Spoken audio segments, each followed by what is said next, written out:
Hola a todos, soy Alba Marín, soy profesora de Comunicación Audiovisual de esta universidad y doctora en Comunicación y Periodismo. Les doy también la bienvenida a nuestra casa y estoy también aquí como representante de Investigaex, que colabora en la organización y en el comité científico de este seminario. Investigaex es la agrupación de jóvenes investigadores profesionales de Extremadura y, bueno, ya llevamos varios añitos colaborando con el Consejo de la Juventud de Extremadura y agradecemos desde aquí a Lidia, que siempre cuenta con nuestra participación. Voy a dar comienzo a la primera mesa de comunicaciones de este seminario, que tiene por nombre Activismo, Resistencia y Narrativas Alternativas. Es un área en el que yo trabajo y desde la facultad tengo muchos compañeros que trabajamos en este área, desde las narrativas audiovisuales que crean y que tienen el potencial para conseguir impacto social y transformación. Entonces, es un área que conozco mucho, aunque es verdad que el contenido de las comunicaciones es bastante amplio y veréis que, bueno, están cerca, pero no todas están específicamente centradas en activismo y en esta parte de narrativas alternativas. Comenzamos con Nerea Pinar. Ella es doctoranda del programa R17, profesora sustituta de la Facultad de Educación y Psicología, que nos va a presentar una comunicación titulada Humanización del patrimonio mediante inteligencia artificial, estudio piloto en la Alcazaba de Badajoz como proyección a centros de interpretación. Tenéis cada uno unos 10 minutos, ya sabéis, y por favor, las preguntas las vamos a hacer todas juntas al final, ¿vale? Para no parar mucho esta sesión. Buenos días. Como bien me ha presentado mi compañera Alba, me llamo Nerea y hoy os traigo una comunicación que se ha intentado ceñir lo más concretamente posible a los objetivos de este seminario y tiene como primordial objetivo humanizar el patrimonio. De ahí su título. ¿Mediante qué? Mediante lo que es la herramienta de la inteligencia artificial, con la intención de no solamente usar el entorno que usamos en el Alcazaba cuando realizamos la intervención educativa, sino extrapolarlo a la mejora en los centros de interpretación de la Comunidad Autónoma de Extremadura y una alianza con los centros de interpretación de Portugal, en este caso. Aquí os hago un breve índice con una introducción, los objetivos del trabajo, la metodología, el desarrollo de una propuesta didáctica, que a posterior os enseñaremos varios vídeos, ¿vale? Y seguido de resultados, discusión y las conclusiones. En la etapa final de lo que es este trabajo de investigación se hace lo que es una propuesta de proyección a esos centros de interpretación y esa mejora a la difusión del patrimonio, tanto el natural, cultural como el inmaterial, que difunden este tipo de centros. También se hace una serie de referencias bibliográficas que veremos al final. En la introducción, en lugar de hacer una introducción amplia, lo que he decidido es optar por preguntaros qué entendéis por centros de interpretación en este caso y si creéis que se está respondiendo de una forma adecuada a ese tipo de difusión del patrimonio mediante esas metodologías actuales y emergentes que tenemos a día de hoy y que muchos centros de interpretación, en este caso, no están utilizando. ¿Alguna de vosotras ha estado visitando algún centro de interpretación, tanto en Portugal como en Extremadura? ¿Sí, no? ¿Qué percibís de los centros de interpretación? ¿Qué tipo de carencias tienen, por ejemplo? Muchos de ellos están cerrados. ¿Qué supone esto? Que de cara a la utilidad de los centros educativos, en este caso, que también son promotores del patrimonio, y en este caso, sobre todo, la vertiente de la educación, que siempre promueve, en este caso, la LOMLOE, que se promueva esas salidas de centros escolares, se encuentran con una limitación que es que los centros de interpretación en numerosos días los días entre semanas están cerrados. ¿Por qué? Porque se dedican exclusivamente a la función del turismo en este caso. ¿Y qué papel desempeña aquí la inteligencia artificial? Bien, se pretende humanizar el patrimonio mediante la introducción de esas narrativas históricas dentro de lo que es la inteligencia artificial. No sé si alguna vez habéis replanteado utilizar vosotros como profesores y profesoras ahora mismo en formación o doctorandos lo que es la inteligencia artificial para fomentar ese tipo de narrativas históricas y que resulten más atractivas para los alumnos, ya bien sean los niños o incluso vuestro alumnado de la etapa universitaria. Aquí, dentro de esta introducción, se trabaja también lo que son las metodologías activas. ¿Qué entendéis por metodologías activas? ¿Creéis que las narrativas con vídeos se pueden trabajar con metodologías activas dentro de este entorno de la Alcazaba, por ejemplo? ¿Sí, no? Sí se puede, ¿vale? A continuación os enseñaremos en los vídeos cómo realizamos esa intervención y cómo funcionó, sobre todo, bastante bien con 124 alumnos, de los que tratamos y trajimos aquí en 2 sesiones de 2 clases diferentes. Los objetivos del trabajo en este caso es medir el impacto de la intervención que realizamos mediante la utilidad de la inteligencia artificial y analizar cómo se generan y difunden esos tipos de contenidos también a través de las redes sociales. ¿Por qué? Una vez que nosotros tenemos esa creación de los contenidos de vídeo, podemos extrapolarlo a la difusión de las redes sociales, ¿vale? La metodología, como bien os he explicado, voy a ir un poquito rapidito porque he sacado unos mapas que quiero que vayáis pasando uno a uno del itinerario de Alcazaba, ¿vale? Quiero pasando para atrás, no sé si va para todos. Bien, en ese mapa que os estoy pasando tenemos diferentes puntos marcados de lo que es el itinerario educativo. En este tipo de sitios emblemáticos, y en este caso como es la Alcazaba, que es una de las murallas más grandes de Europa, se han marcado diferentes puntos en los que hemos realizado vídeos generativos en los que se han humanizado las estatuas que tenemos tanto en la plaza como a la entrada de Badajoz, que está Marwan, por ejemplo, o a Alfonso IX a la entrada de la segunda puerta principal de la Alcazaba. Saludos, ¿Vale? Viajeros del futuro. Soy Abu al-Mutarrif. Este es uno de los vídeos que se generó para humanizar a lo que es el creador de la Alcazaba, que es Marwan, como se fundó en el siglo IX, ¿vale? Y vais a ver cómo la IA respeta la narrativa que yo le introduje para crear a esa humanización que le pedimos y difundir el patrimonio de una forma mucho más cercana y empática, sobre todo para aquellas personas que lo están visualizando. No es lo mismo visualizar una estatua en una plaza que, por ejemplo, visualizar algo más atractivo, que es un vídeo que os está hablando, se está dirigiendo a vosotros, ¿vale? A continuación lo vamos a ver. Abdelrahman ibn Marwan al-Yillak, más conocido como Ibn Marwan, el fundador de Badajoz. Os hablo desde las primeras piedras de esta alcazaba, que un día fue mi refugio y el corazón de un nuevo reino. Mirad a vuestro alrededor, más allá de estas puertas. Observad el serpenteante río Guadiana y la altura que nos protege. Mi desafío para vosotros, jóvenes exploradores del saber, es este.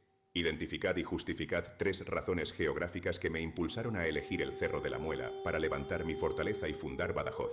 ¿Qué elementos del paisaje hicieron de este sitio una fortaleza perfecta y un hogar seguro? Reflexionad. Vuestro futuro depende de comprender el pasado. Buena suerte. Saludos. Bien, aquí tenéis una de las estatuas principales y más emblemáticas de lo que es la Alcazaba, ¿vale? Este es Marwan, en este caso, y se dirige a los alumnos mediante una serie de reflexión y diálogo. ¿Por qué? Los alumnos se localizaron por un trabajo de grupo dentro de la Alcazaba y cada uno de ellos, cada uno de los grupos, formados de 4 a 6 personas, eran libres de elegir a cada uno de los puntos al que dirigirse. Estaban condicionados por e-Orienting, que es una aplicación que va por GPS, y tenían que escanear cada uno de los QRs en el mapa que os he pasado, ¿vale? En cada uno de los puntos y visualizar tanto el vídeo como cronometrar su tiempo. Lo hicieron corriendo. En este caso, a lo mejor es un poco complejo o hacernos la idea de que unos alumnos universitarios se tomen una actividad de este tipo tan en serio.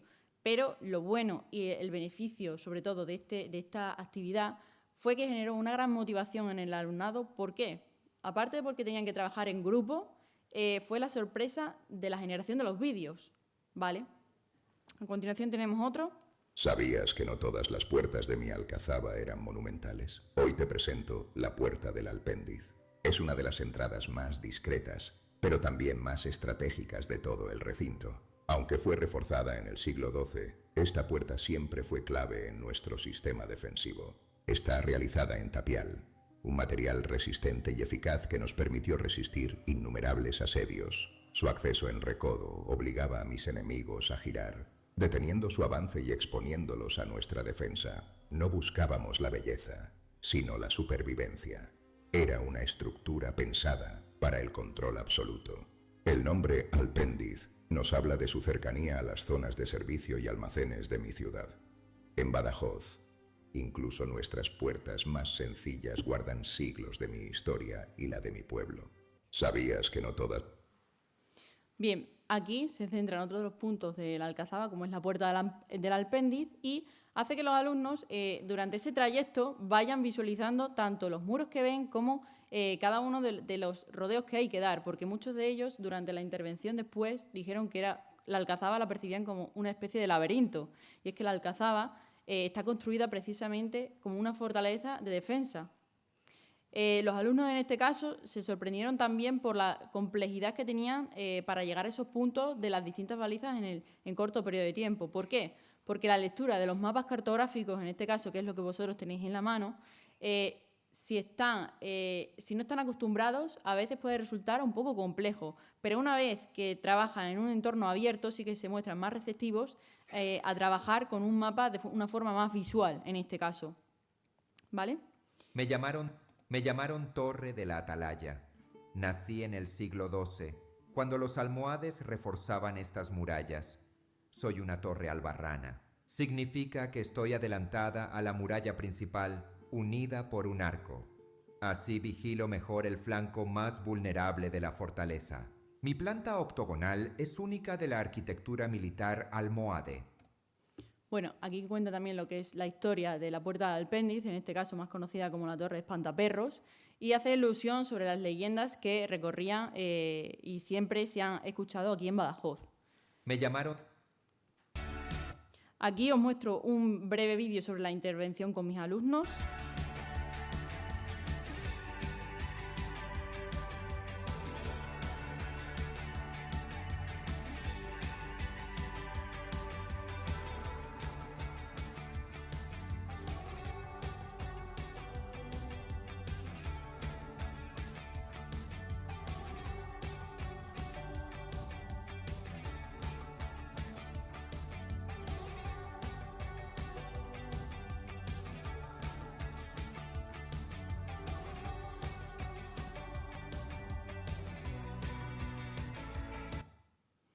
Bueno, y el vídeo continúa, pero esta intervención también fue gracias a Lindero de Orientación, en este caso, que colaboró activamente con nosotros, ¿vale?, para desarrollar esta intervención. Sin ellos este trabajo no hubiese sido posible, así que también quería agradecerles a Fonsi Díaz y a Miguel su intervención con nosotros. Los resultados, para ir un poco más rápido en esta parte, de las 14 variables que se analizaron, ¿vale?, la motivación fue una de las que más se incrementó junto con las competencias cartográficas a lo largo de este tipo de intervención. ¿Por qué? Los alumnos, al tener un aprendizaje más experiencial y con metodologías activas y vivencial, percibieron la intervención como una intervención diferente y mucho más motivadora y eficaz que las que se suelen dar en clases más teóricas, en las que ellos siempre estén sentados y no dialoguen entre ellos ni siquiera con el profesor, ¿vale? También entre los resultados de las variables cualitativas se mostró un efecto bastante significativo, y es que todos estaban muy satisfechos en cuanto a la organización de la actividad, porque habían estado a gusto aprendiendo con un aprendizaje más cooperativo. Y en cuanto a la discusión, se hace una reflexión sobre la posibilidad de humanizar el patrimonio mediante la inteligencia artificial y los numerosos beneficios que tiene, especialmente en cuanto a la conexión emocional y empática. ¿Por qué? A la hora de ver los personajes de forma más humanizada, se crea un tipo de empatía que habitualmente, si se suele ver una estatua, quizás no genere ese tipo de emociones, ¿sí?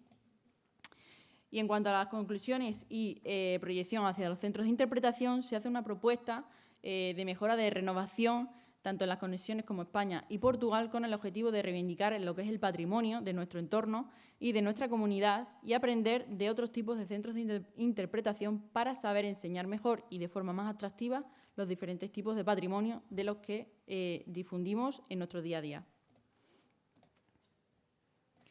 Y hasta aquí, muchísimas gracias por escucharme en el día de hoy.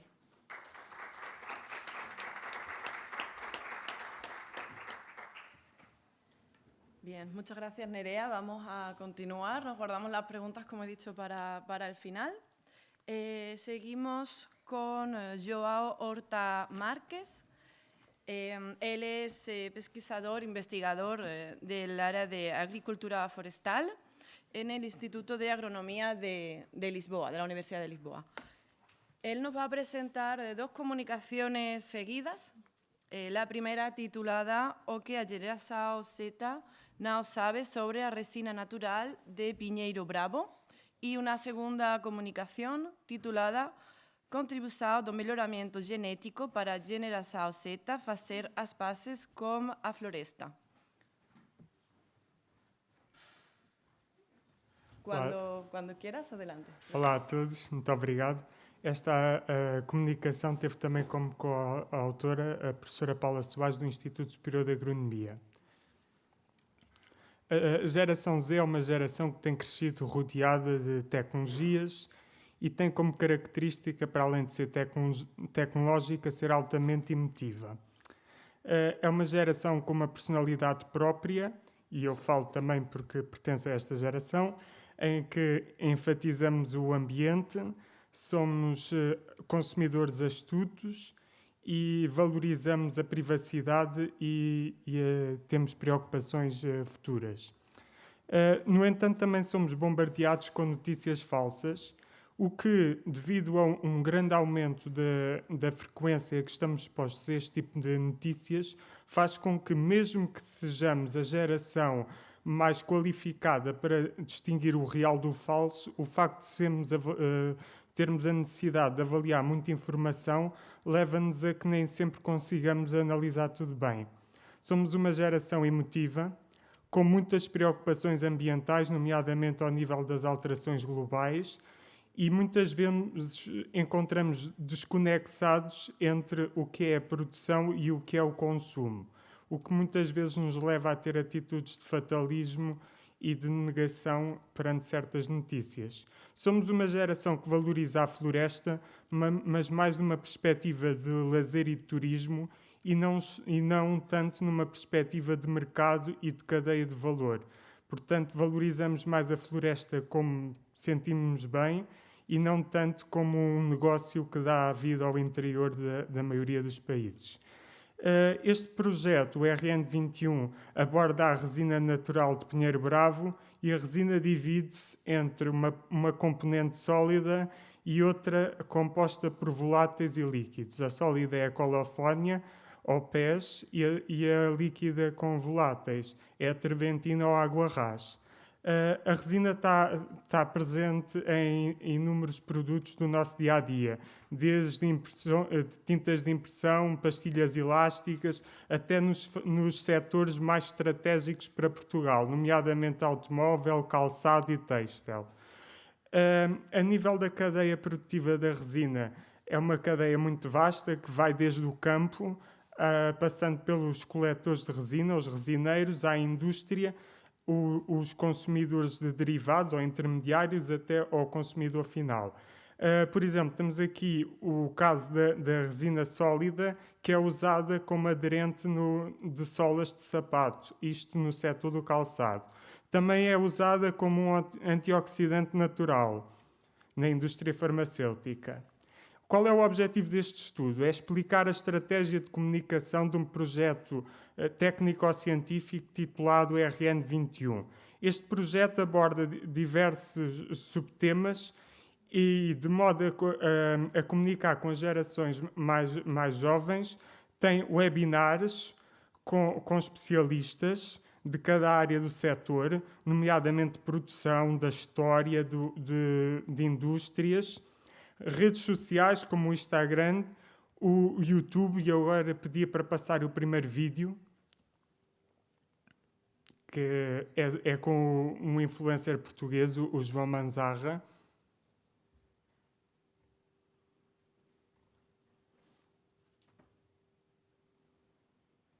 Que ainda se usa, obriga a criar uma incisão sobre o tronco de uma árvore. Essa técnica foi agora substituída, dentro do projeto RN21, por uma técnica muito simples. Em vez de abrir uma incisão de 2 metros por 10 centímetros de largura... Que aqui entre nós um bocadinho violento. É um bocadinho agressivo. Se eu fosse Pinheiro, ficava lixado. Claro, é agressivo do ponto de vista com linguagem visual, acessível. Para as pessoas. Hoje, com uns simples furos de 6 centímetros de diâmetro, feito com um berbequim, faz com que a operação, que demora vários dias, um resineiro visita uma árvore de vários dias para fazer toda aquela operação, com 15 segundos, com um berbequim elétrico, que é bastante ecológico, faz um furo numa árvore, aplica... Gostei desse apontamento. Porque a bateria. Claro. A segunda parte. Tinha que ter... E, portanto, hoje até o operador resineiro acaba por ver a sua... 17:20. O que é que te interessa verdadeiramente? É que as pessoas realmente estejam a par, não é? Sim, que falem repara. sobre isto, tenham esta informação. É importante nós, como sociedade, temos esta informação. Isso. Nós não damos valor ao que não conhecemos. É preciso fazer perceber aos jovens que a floresta tem um valor para além do seu valor económico, do seu valor ecológico, e que há uma multiplicidade de bens que no nosso dia-a-dia utilizamos usando a resina natural. Hoje a floresta obriga a muita ciência, muita tecnologia. Terceira parte. O controle... Com a resina? Claro que sim. Ok, pronto, é isso. Ok, João, eu espero que tenha sido tão interessante para ti como foi para nós. Rogério, eu não estava nada à espera da minha vida que este tema da resina tivesse um impacto tão forte. Mas, olha, estou super contente, adorei conversar contigo e estou muito curioso para saber como é que vai ser o futuro da resina. Eu espero, na nossa próxima conversa, já Segundo vídeo, se faz favor.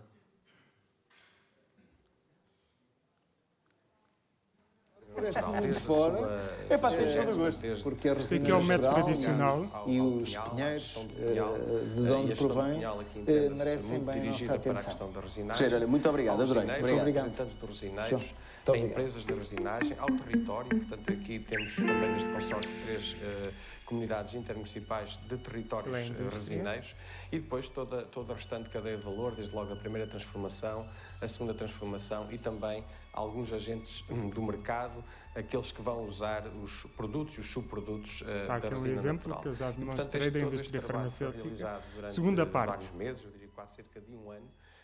E o que é certo é que decorre, portanto, das nossas florestas de Pinheiro Bravo.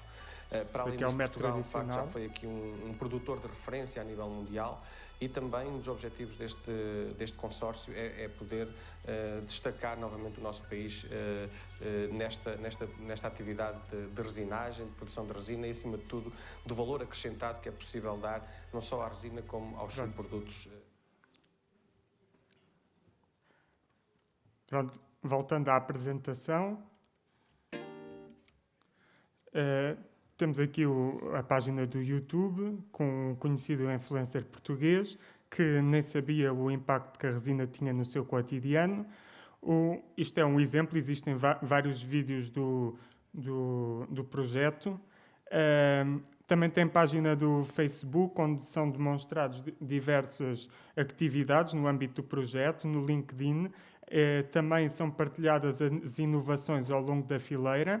E aqui está o sistema inovador. Aquilo que passou no vídeo era o sistema tradicional. E este aqui é aquele que em 15 segundos se consegue ter uma resina limpa e de forma mais fácil para o resineiro. Para além disto, o projeto visa abordar as diversas gerações, possuindo uma revista onde existem artigos de opinião, artigos técnicos, nomeadamente com melhoramento genético, artigos temáticos, uma marca que é a Resinai, que tem como objetivo partilhar as inovações do projeto, sendo um recurso natural, mas que não descora os métodos mais tradicionais, nomeadamente as gerações mais experientes. E por isso também tem anúncios que passam nas rádios mais antigas de Portugal, nomeadamente a Rádio Renascença. Como é que a geração Z pode ver na resina e na floresta uma oportunidade? O projeto RN21 contribuiu com isso através de um exemplo de transferência de conhecimentos e de formas reconhecidas pela geração Z. Deixo as referências bibliográficas e quero agradecer a todos a atenção.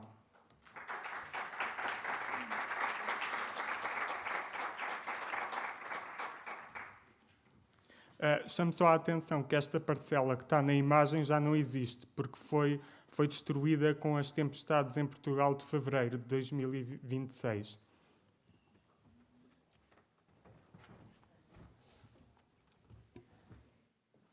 Vamos a continuar con la siguiente comunicación también de Joao.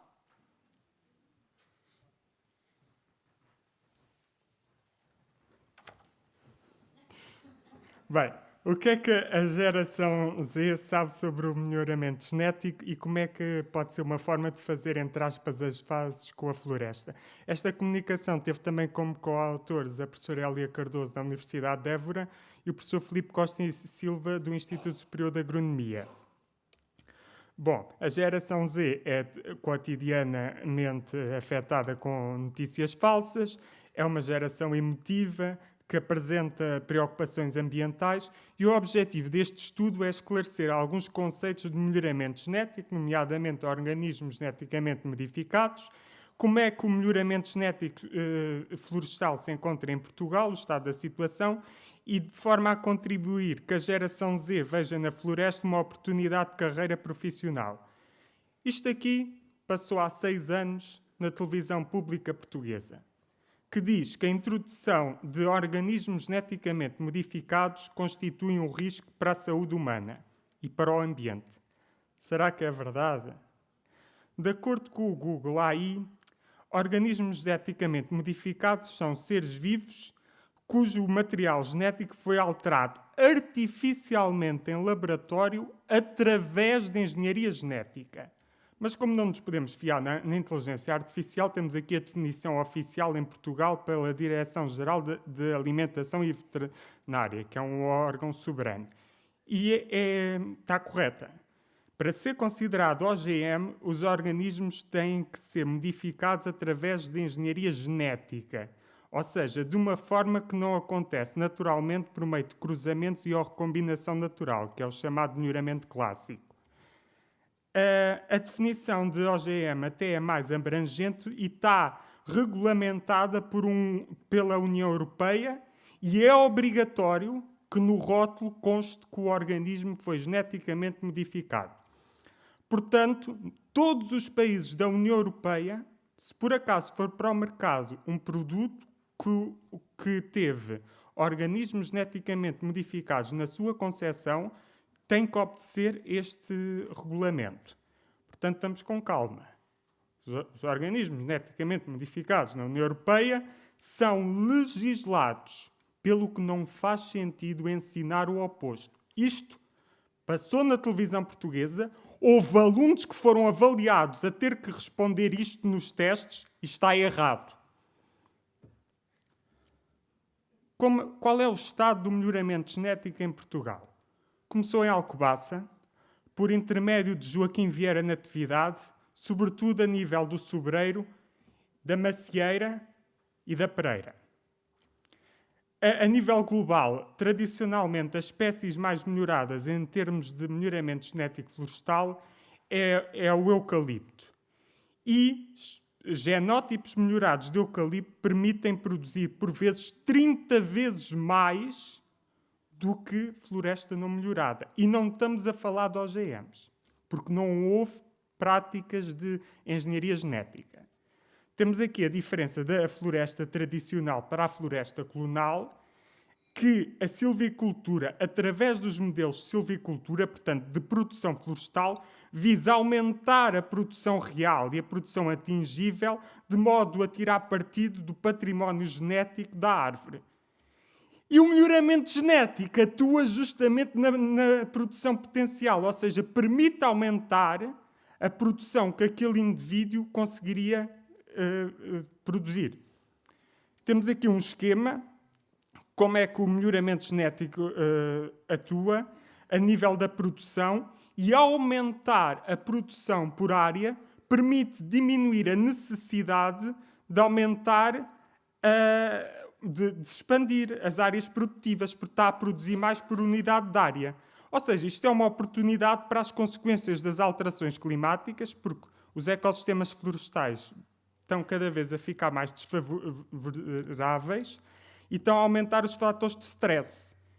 Paralelamente, devido ao aumento da população global, também está a aumentar a pressão para os produtos florestais, pelo que o melhoramento genético é uma ferramenta que deve ser utilizada. O grande problema do melhoramento genético é separar aquilo que é defeitos da genética, do genótipo, de fatores ambientais. E é aqui o grande trabalho do melhorador genético. Portanto, o melhorador escolhe uma espécie, avalia, divide as características a estudar, produz e cria a população de base genética para as gerações futuras. Ou seja, imaginemos que temos aqui uma população dita natural. Eu vou escolher este indivíduo porque tem as características de cabelo preto que eu gosto.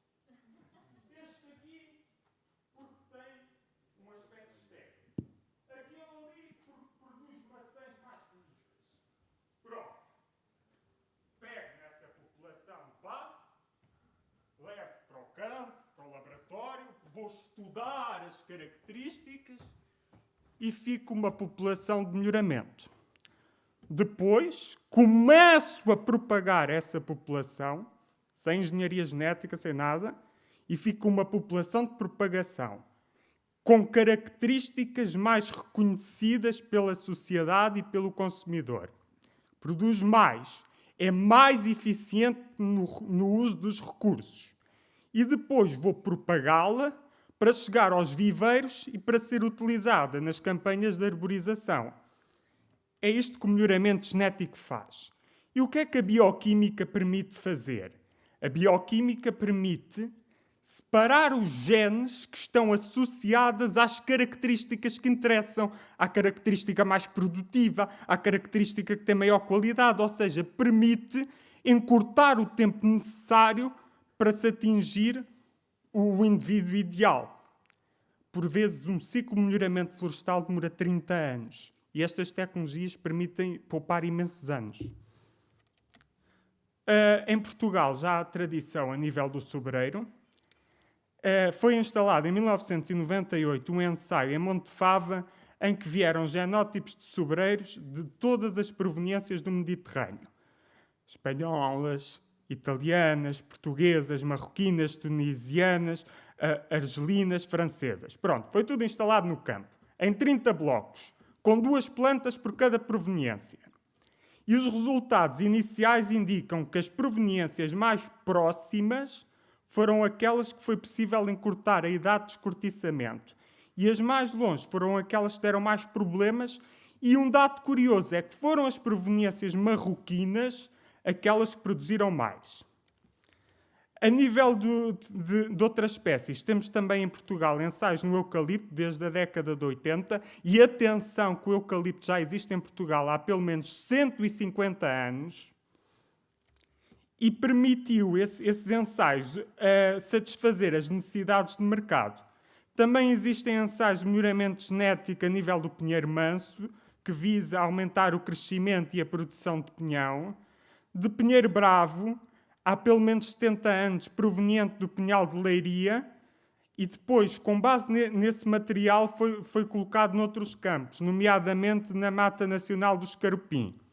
O objetivo é o crescimento e a qualidade, mas mais recentemente, e graças ao projeto RN21, também se está a estudar a produção de resina. Na alfarrobeira, que tem tido muito interesse ultimamente por ser uma planta cujo fruto, uma vagem, permite suceder ao açúcar e ao chocolate, mas a própria alfarrobeira, devido ao aumento das consequências das alterações globais, tem tido problemas a nível de pragas e doenças.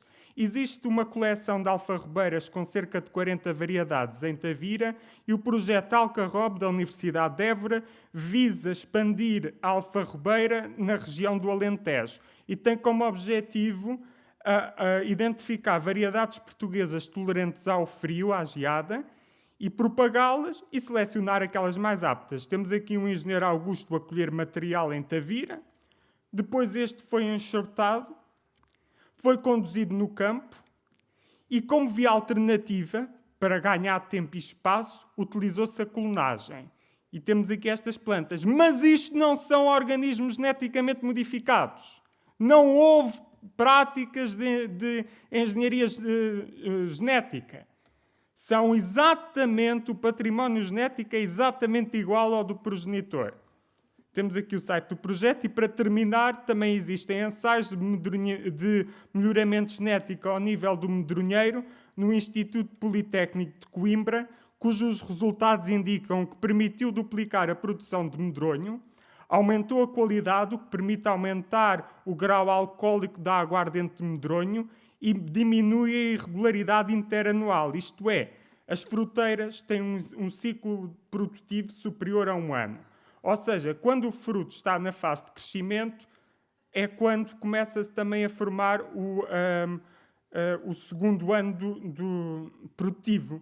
Ou seja, há uma competição entre recursos e este ensaio de melhoramento genético do medronheiro indica que é possível estabilizar a produção. Portanto, em Portugal, os ensaios de melhoramento genético são a nível do melhoramento clássico, não há OGMs e os resultados indicam que o melhoramento genético florestal permite uma intensificação sustentável, aumentar a produção por maior eficiência de recursos, aumentar a resiliência às alterações climáticas, diminuir a pressão humana nos ecossistemas e Portugal possui pelo menos um programa de melhoramento genético clássico para cada uma das suas espécies. Ora, isto abre perspectivas para a geração Z, uma vez que o melhoramento genético florestal e a silvicultura permitem desenvolver uma carreira profissional e selecionar problemas globais. Termino com esta afirmação do antigo diretor do Departamento de Pedologia da Estação Agronómica Nacional: a investigação agrária realiza-se nos laboratórios, nas bibliotecas e no campo. Almeja direto ou indiretamente o bem-estar rural e, por último e genericamente, o bem-estar do homem. Deixo as referências e muito obrigado a todos.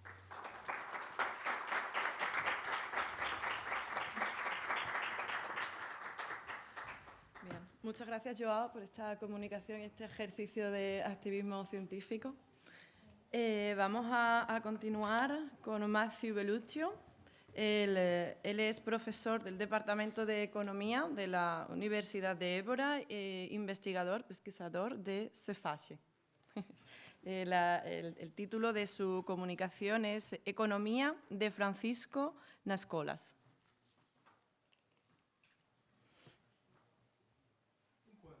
A apresentação vem cá para a tela.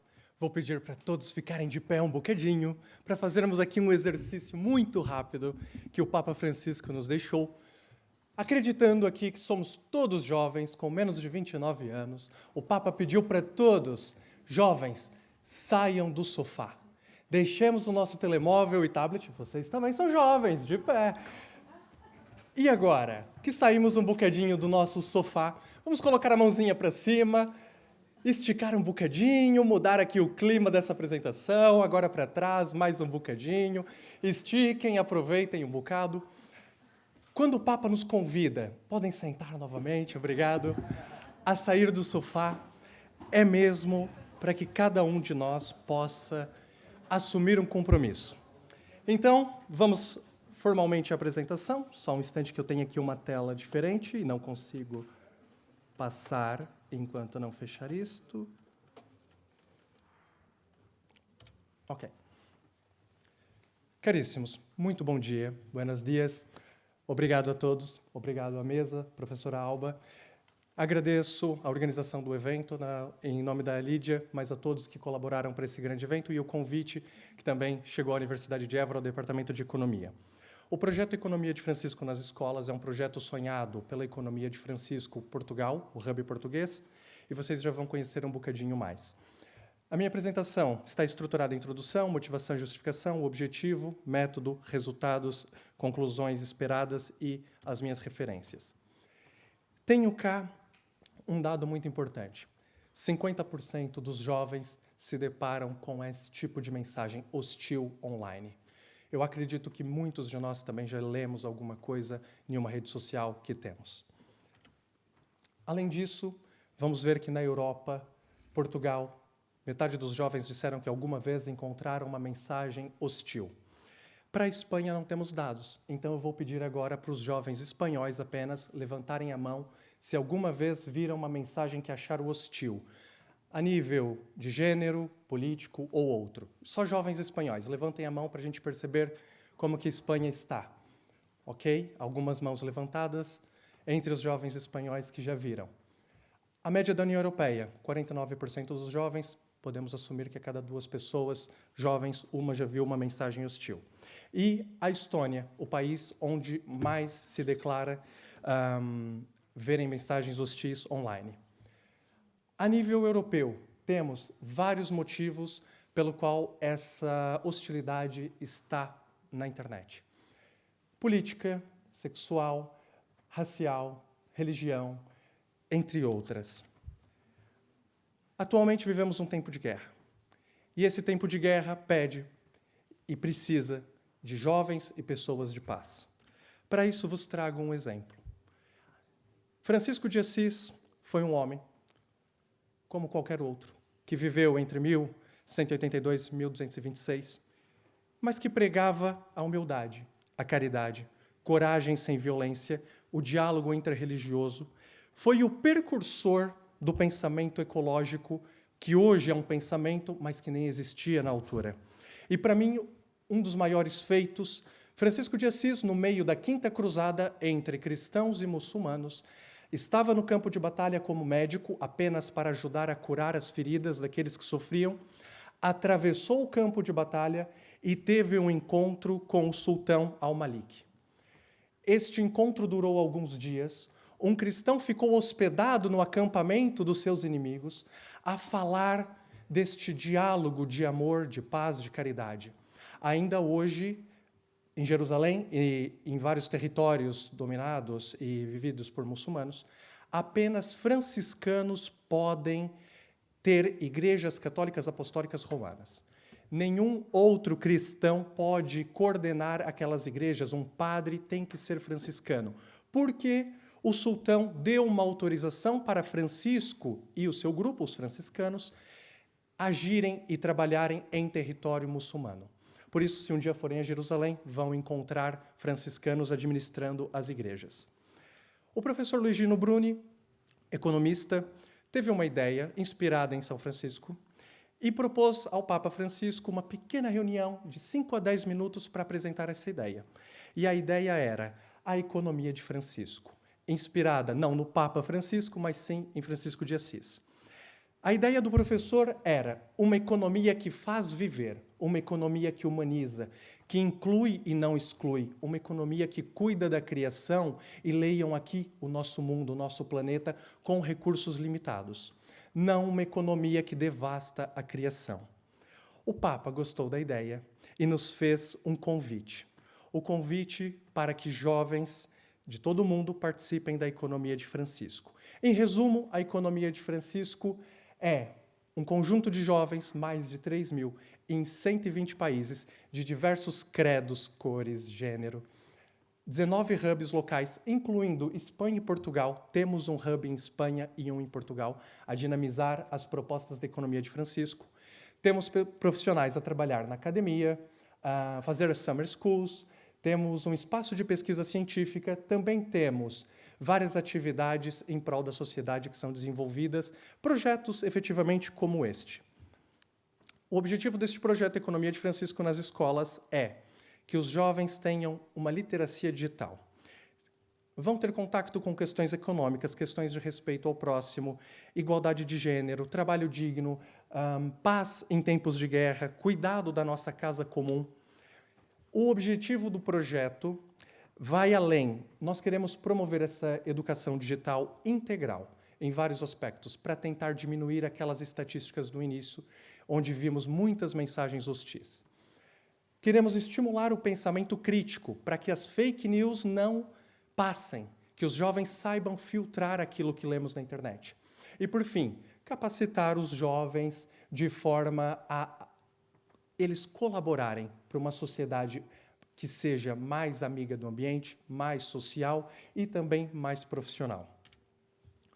É importante dizer que o nosso projeto tem atividades pedagógicas online e algumas sessões presenciais, materiais totalmente gratuitos, porque o que recebemos de graça devemos dar de graça, e uma aprendizagem ativa. E a nossa ideia é um modelo em cascata. Inicialmente, vamos tentar formar os jovens do ensino secundário para que esses possam formar os jovens do ensino básico posteriormente.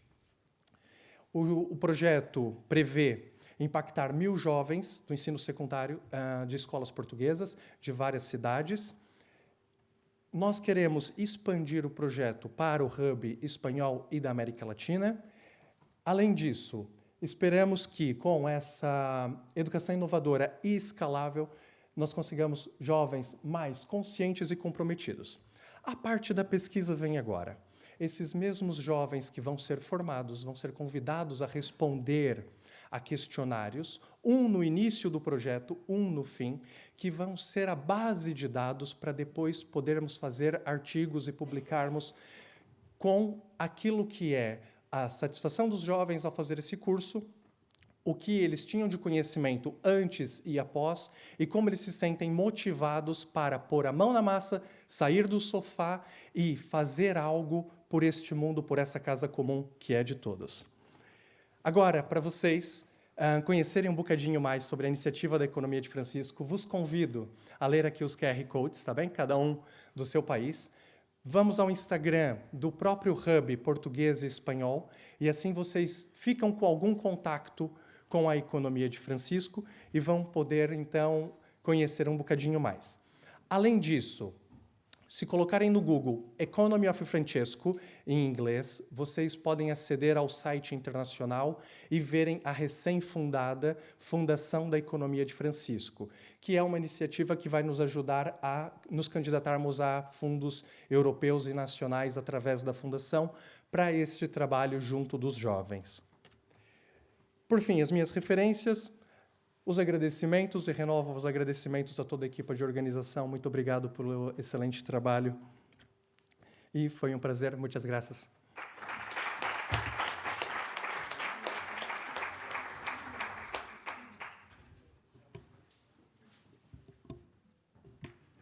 Vale, que no lo veía. Muchas gracias, Matthew. Vamos a terminar esta dinámica y heterogénea mesa de ponencias con Bianca Silva. Ay, Bianca no lo tengo aquí. Un segundito. Vale. Ella es licenciada en Derecho por el Instituto Superior de Contabilidad y Administración de Lisboa. Posteriormente realizó un máster en Políticas Públicas y Proyectos en la Universidad de Évora y actualmente trabaja en el Departamento de Investigación y Acción Penal de Évora. Ella nos va a presentar un trabajo que se titula Qual o impacto da Unión Europea na sustentabilidade da contratación pública en Portugal? Es una pregunta, el título.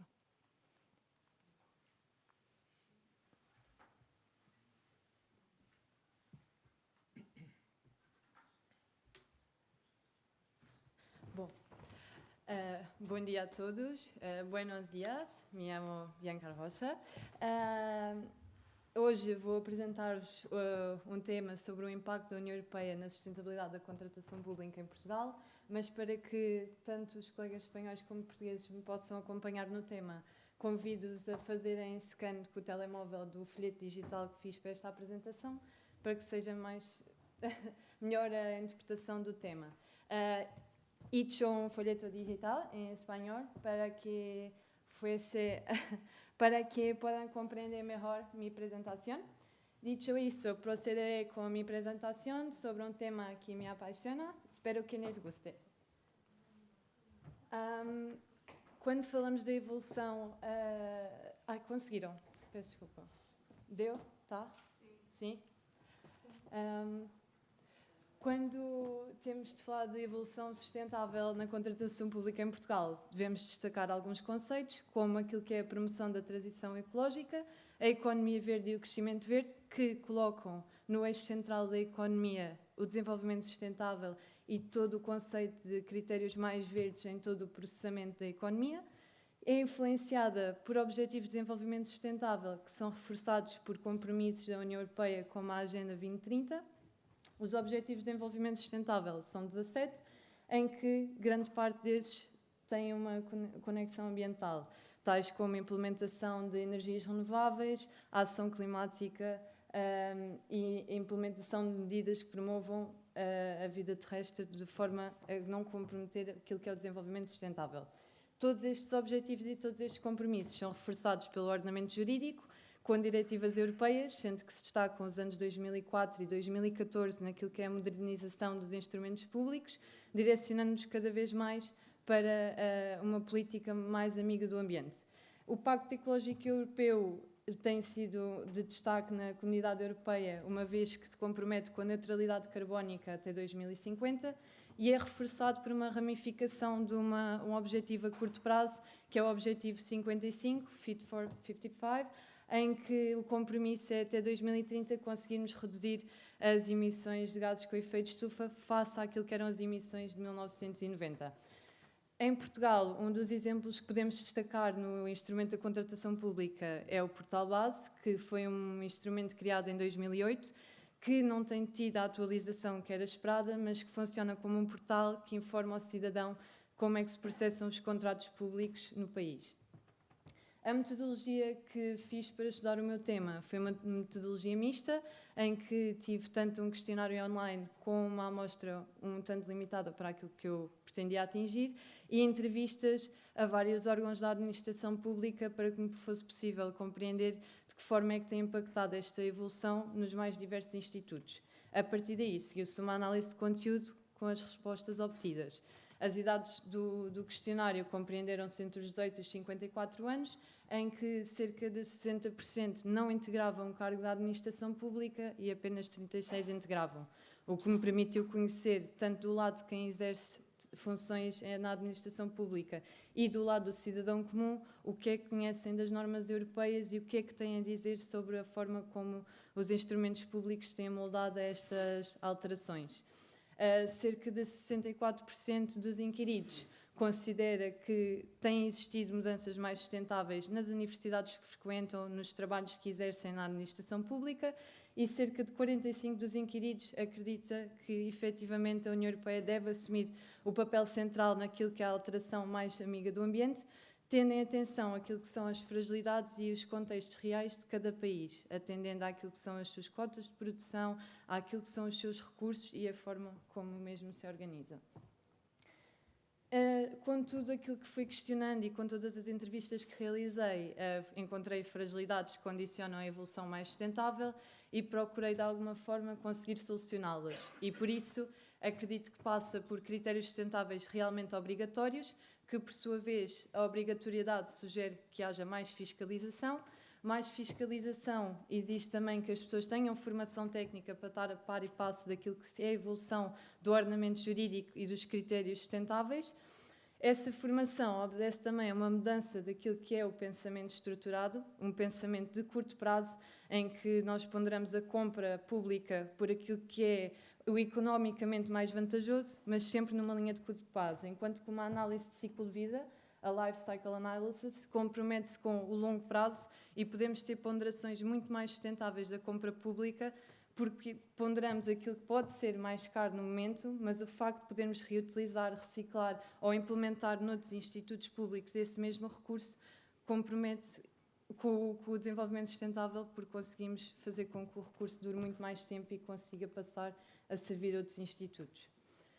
Ainda nas fragilidades encontradas, existem problemas naquilo que é o Portal Base. Como disse, foi uma ferramenta criada em 2008 e que não tem tido muitas atualizações, falta de interoperabilidade europeia com a Tenders Electronic Daily, que é já uma plataforma da União Europeia que tem contratos públicos dos Estados-membros e que nós não nos conseguimos relacionar, dada a nossa escala de patamares de contratos, e, para além disso, não temos indicadores específicos para conseguir tirar conclusões mais apuradas para as nossas investigações ou estudos sobre aquilo que tem sido realmente limitado, se temos conseguido realmente reduzir a libertação de dióxido de carbono, se temos conseguido realmente assumir contratos mais verdes, e por isso há essa falta de moldar aquilo que já é a plataforma, porque ela é uma boa plataforma, mas realmente precisa de ser melhorada. Ainda assim, naquilo que concerne aos institutos públicos, considerei que seria interessante, e pelos relatos que ouvi nas entrevistas, termos incentivos reputacionais, não apenas a título individual, mas também por cada instituto. Criar um selo sustentável para, se uma universidade, ou se um tribunal, ou se um ministério se conseguir destacar naquilo que foi uma mudança mais sustentável na forma como organizavam o trabalho, ou se realmente conseguiram atingir metas de 80% de digitalização dos seus processos e nas formas de trabalho devia de ser premiado. E certamente moldar aquilo que é o sistema de avaliação do funcionário público no CIADAP para, se queremos realmente assumir este compromisso com a sustentabilidade, se o funcionário tiver realmente uma alternativa à forma como trabalhamos e essa alternativa demonstrar que estamos com o maior compromisso com aquilo que é o desenvolvimento sustentável, certamente premiá-lo naquilo que é a sua avaliação. Para além disso, criei uma ferramenta, um protótipo de uma ferramenta que podem também, se quiserem, através do scan do telemóvel, consultar, e mesmo que não consigam, tenho aqui alguns prints daquilo que é o projeto da ferramenta. Isto funciona como uma espécie de manual digital em que garantíamos a assistência aos mais diversos institutos públicos, seja da administração local, fosse institutos como a ESPAP, que realmente fazem o processamento das compras públicas da maioria dos institutos públicos do país, e garantíamos também a solução de outro problema. Os estágios profissionais têm sido cada vez mais difíceis de organizar, na ordem dos advogados e na ordem dos solicitadores e dos agentes de execução, e a ideia era conseguirmos ter um manual digital a prestar apoio constante e atualizado de esclarecimento da contratação pública e das novas diretivas europeias. Ou seja, uma equipa de jovens que precisa de estágio poderia estar a fazer esta mesma assistência, porque tínhamos certamente um funcionário encarregue deles que já conhecesse aquilo que é o padrão de contratação pública, mas se garantisse que o estudo era feito constantemente e que a assistência conseguia estar a ser permanentemente prestada. Esta é uma das reflexões que faço na minha dissertação, que estou a poucos dias de defender na Universidade de Évora, em que aquilo que acredito e depois de tudo aquilo que investiguei, que realmente nós devemos continuar a seguir um caminho em comunidade em que a União Europeia se encontra unida pelo compromisso com o desenvolvimento sustentável, em que os vários Estados-membros se apoiam nessa mesma missão, respeitando ainda assim aquilo que são as individualidades e atendendo àquilo que são as particularidades e as resistências que ainda há nos institutos públicos e na própria população, no seu entendimento e na forma como conseguem chegar à mudança. Mas este compromisso, do meu ponto de vista e tudo aquilo que consegui ouvir enquanto investigava, considero que só se consegue com o sentido de comunidade. Assim sendo, penso que Portugal deve continuar a assumir o seu compromisso sempre lado a lado com o ordenamento jurídico europeu, desenvolver cada vez mais aquilo que são os instrumentos digitais, porque eles auxiliam neste compromisso e nós já temos boas bases digitais, mas podemos melhorá-las, criar mecanismos que reconhecem as boas práticas, moldar o CIADAP, criar um selo sustentável, trazer reconhecimento a quem tenta demonstrar este compromisso e trazer o país como exemplo para a União Europeia e aproximar Portugal de padrões que já são exemplo, como é o caso da Finlândia, que já tem todo um andamento sustentável que nós ainda não conseguimos atingir.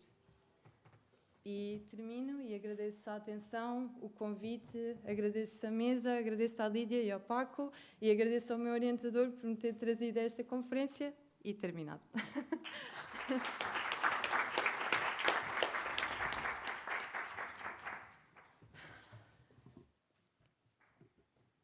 Muchísimas gracias a los cuatro por vuestra participación. Vamos a pasar a la ronda de preguntas. Yo tengo algunas preguntas, pero os paso la palabra. Por favor, indicad al principio a quién va dirigida la pregunta, cuando queráis.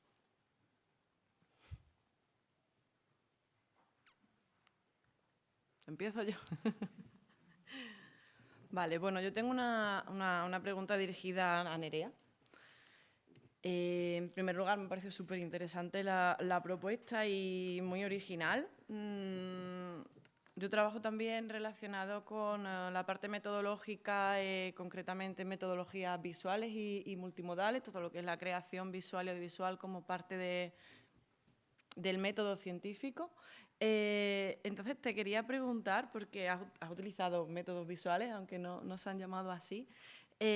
No sé si creo que más para la parte de divulgación, ¿no? del patrimonio y de la historia, en este caso de Badajoz, pero te quería preguntar por la articulación con la parte metodológica, porque también está un poco unido, entonces no sé si ese material visual lo habéis utilizado también como parte del método o lo habéis analizado después, entonces no sé, me gustaría saber cómo se han articulado estas dos partes.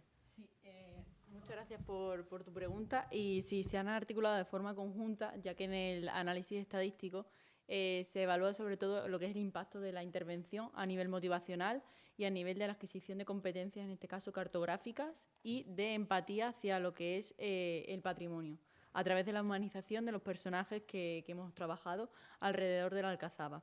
Y en base a lo que tú me has preguntado, a la hora de realizar el análisis estadístico, sí que en las preguntas del cuestionario, porque hubo un cuestionario con unas preguntas de carácter cuantitativo y cualitativo, en las que evaluamos las distintas variables y 2 de ellas iban enfocadas a la parte de las narrativas en este caso y la vinculación metodológica con la inteligencia artificial para la adquisición del aprendizaje del alumnado. Entonces, se usó la de Coens en este caso y resultó en las variables del fomento, o sea, del crecimiento, de la adquisición de la empatía y del aumento de la empatía y el aumento de las competencias cartográficas adquiridas durante la intervención, se demostró el impacto de la intervención y el beneficio de este tipo de metodologías, tanto visuales como narrativas a través de la inteligencia artificial. Muchísimas gracias. Muchas gracias a ti.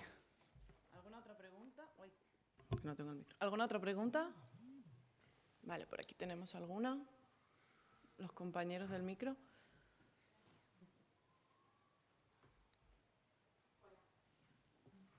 Hola. Mi pregunta iba para Mateo, creo que, perdón, Matthew, no sé. No me ha quedado claro cómo se articula la red que presentabas en la economía de Francisco. O sea, según he entendido, Luigi presenta o propone al Papa Francisco esta idea y a partir de ahí, ¿cómo se organiza, cómo nace, cómo funciona, cómo se interrelaciona el equipo de investigación con el resto de ¿Cuáles son los resultados? Em 2019, o Papa manda uma carta convite para jovens de todo o mundo. Então, jovens empresários de boa fé que quisessem trabalhar. A partir daí, a economia de Francisco é dividida no que nós chamamos as vilas da economia de Francisco. Nós temos 12 vilas de trabalho, entre elas Mulheres para a Economia, CO2 das Desigualdades, Energia e Pobreza, entre outras. Sempre uma palavra econômica com uma palavra do nosso mundo atual que precisa de atenção. Por exemplo, Mulheres para a Economia. Nesse sentido, as pessoas começaram a se inscrever para serem membros das vilas e depois foram fundados os hubs nacionais. Então, as pessoas começaram a se conhecer em reuniões online, porque isso tudo se deu com um início pré-Covid, durante a Covid, em 2020 e 2021. E apenas em 2022 foi a primeira conferência internacional em Assis, onde nós nos encontramos com o Papa e podemos fazer aquele laço de amizade que desenvolvemos com pessoas de todo o mundo através do online. A partir daí, os projetos que já estavam a ser desenvolvidos, mesmo durante a Covid, foram apresentados. Os hubs nacionais que começavam a nascer copiavam alguns projetos. Por exemplo, o projeto Economia de Francisco nas Escolas foi uma ideia que eu tive, achei que era algo inovador, quando percebi que um grupo do hub italiano já havia feito um laboratório em Itália. E mesmo cá em Portugal, o nosso grupo português, alguns colegas que eu não tenho tanto contato dentro do próprio hub, foram a 4 escolas fazer exatamente uma das sessões sobre o que nós tentamos passar para a sociedade. Então, tudo começa com o professor e o Papa, mensagens online, uma carta convite disponibilizada online, reuniões online, até os encontros presenciais. As escolas de verão são outra forma das pessoas se encontrarem e trocarem conhecimento.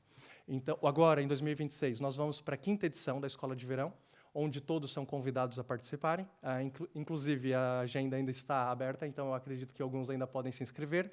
Vão se deslocar até a Itália para começar a conhecer e trabalhar junto a uma vila e depois, quando regressarem ao seu país de origem, se identificarem e trabalharem junto com o hub local. É assim que funciona. Não trouxe na apresentação, porque esses 10 minutos eram um bocado apertado.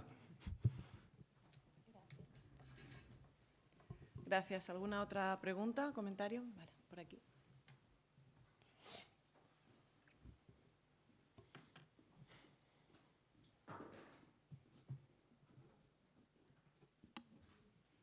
boa tarde. Muito obrigada pelas intervenções. É também uma provocação para o Mateu. E é uma curiosidade, é uma mera curiosidade minha. Como é que o Mateu consegue sobreviver num departamento de Economia e Gestão? É mesmo muito provocatória a minha questão, não é? Porque efetivamente a orientação, ou o ethos dos departamentos de Economia e Gestão, dos MBAs deste mundo, não é? São exatamente o oposto daquilo que o Mateu veio daqui a alguma forma preconizar, defender e posicionar-se muito claramente, e eu estou absolutamente de acordo consigo. Mas efetivamente não é esse o ambiente maioritário que se vive nas escolas de Economia e Gestão do nosso mundo, não é? Que basicamente o grande ethos é um ethos de uma economia extrativista, gananciosa, etc, etc. É só isso. Muito obrigada. Eu gosto muito, e agora dei o exemplo inicialmente de Francisco, agora o exemplo de Teresa, de Calcutá, uma senhora que esteve conosco até pouco tempo atrás, e ela tem uma frase que eu acho incrível. Nós somos uma gota no oceano, mas sem nós o oceano seria diferente. Então, onde nós estivermos, nós podemos ser agentes de mudança. Nós podemos sair daqui hoje e decidirmos por fazer um projeto, integrar uma associação, fazer a mudança. A mudança pode acontecer na nossa casa, na nossa família. Será que todos aqui, ao lavar os dentes, fecham a torneira? Será que nós nos preocupamos quando vamos tomar o nosso duche em fechar para lavar o cabelo? Coisa simples, separar o lixo, colocar cada um para ser reciclado. Então, nós podemos fazer a mudança. É difícil, muitas vezes, estar com colegas que acreditam em determinadas coisas, mas nós vivemos no mundo e temos que saber respeitar as opiniões, viver com o diferente sem agredir o diferente, que, infelizmente, as redes sociais e a internet deu voz para muitas agressões. Eu gosto muito de uma frase de um amigo que diz, por exemplo, que a Igreja Católica ela não é capitalista, mas ela também não é comunista. Ela é a igreja, ela existia antes dos conceitos.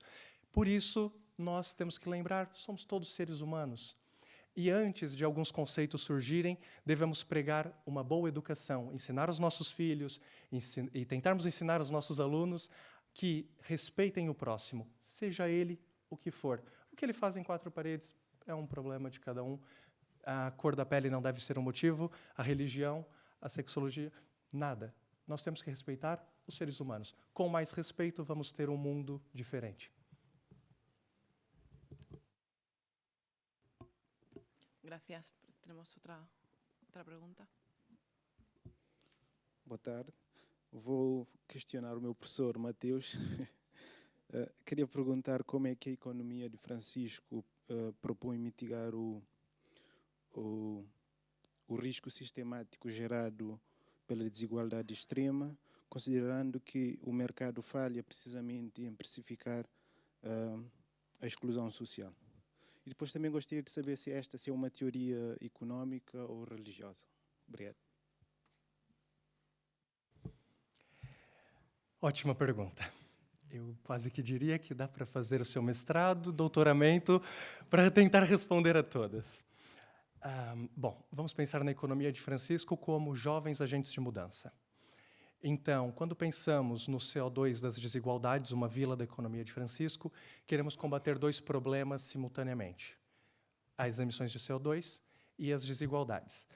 Temos um conjunto de professores, investigadores, jovens, colegas que têm empresas que estão a tentar proporcionar isto. Um caso muito bonito que tem dentro da economia de Francisco são os colegas que fundaram uma empresa onde eles decidiram que, desde a senhora da limpeza até o gerente, o diretor, todos vão receber salários dignos. Então, é uma forma de tentar combater a exclusão, reduzir esse risco. Então, por que o dono de uma empresa precisa ter o lucro todo? Chega um determinado momento, a partir, creio eu, de 10, 15, 20 milhões, a pessoa deve fazer a mesma coisa que se ela tivesse 5, 4 ou 6 milhões. Então, uma das coisas que a economia de Francisco propôs, no âmbito desta empresa que surgiu, é que os salários sejam para as pessoas, não as pessoas para o salário. Então, o trabalho ele tem que ser digno. E não importa se uma pessoa tem um trabalho intelectual e outra um trabalho mais braçal, ambas vão ser respeitadas e são dotadas de dignidade humana. E no âmbito da economia de Francisco, nós tentamos passar isso para quem está dentro das vilas. Então, imagina, se você vai fundar uma empresa no futuro, essa é a ideia. Se você chega a diretor numa empresa no futuro, por que na divisão dos lucros você ficaria com a maior parte para os seus funcionários dividirem a menor? E, formando os jovens, nós vamos conseguir ter um futuro diferente. Atualmente, não vivemos assim, sabemos disto. Agora é uma questão também cultural. E precisamos fazer essa interrupção cultural, que o lucro é que importa, que mais é que importa, extrair é que importa, para o cuidado, reduzir os riscos, olhar para as pessoas com dignidade humana. Desculpa lá, eu sei que a resposta pode não responder a tudo, mas te lanço o desafio. Se quiser continuar a estudar esse tipo de coisa, podemos falar com mais calma. Eu sei que tens o mestrado em breve, então é um bom caminho. ¿Alguna otra pregunta o comentario? Por aquí. No sé cuánto tiempo nos queda, si cerramos con esta... Vale, este es el tiempo que nos queda también, ¿no? Vale. Olá, eu vou falar em português. Preciso de falar com alguém que não fala português, mas vou falar em português. Preciso de falar com a Néria. Primeiro, para felicitar pelo projeto, é fantástico, espetacular. Mas a questão era, se calhar disse e eu me distraí, mas a questão era qual é o objetivo final do projeto. Se ele vai chegar para nós, como consumidores, quer dizer, como público em geral. Se sim, como é que vai chegar? E depois, quais são as possibilidades da Néria, enquanto criadora do projeto, permitir a replicação em outros lugares do mundo? Por exemplo, eu venho do sul global, de Moçambique, e temos ali uma ilha que é espetacular, que diz a história que foi por lá onde os portugueses descobriram Moçambique. Então, acho que havia de ser tão giro reproduzir a vossa metodologia num lugar como Moçambique. Então, quais são as possibilidades? Como é que a Néria vê isso para outros sítios? Muchas gracias por tu pregunta. Es totalmente replicable a otros sitios y otras comunidades, incluso a otros países, este tipo de metodologías y este tipo de herramientas con la inteligencia artificial. Lo único que en este caso el diseño de la intervención y los vídeos sí que los diseño yo de forma más personalizada, entonces eso es un trabajo que conlleva más de la docencia, pero sí que es extrapolable, por ejemplo, a otro tipo de centros difusores de patrimonio.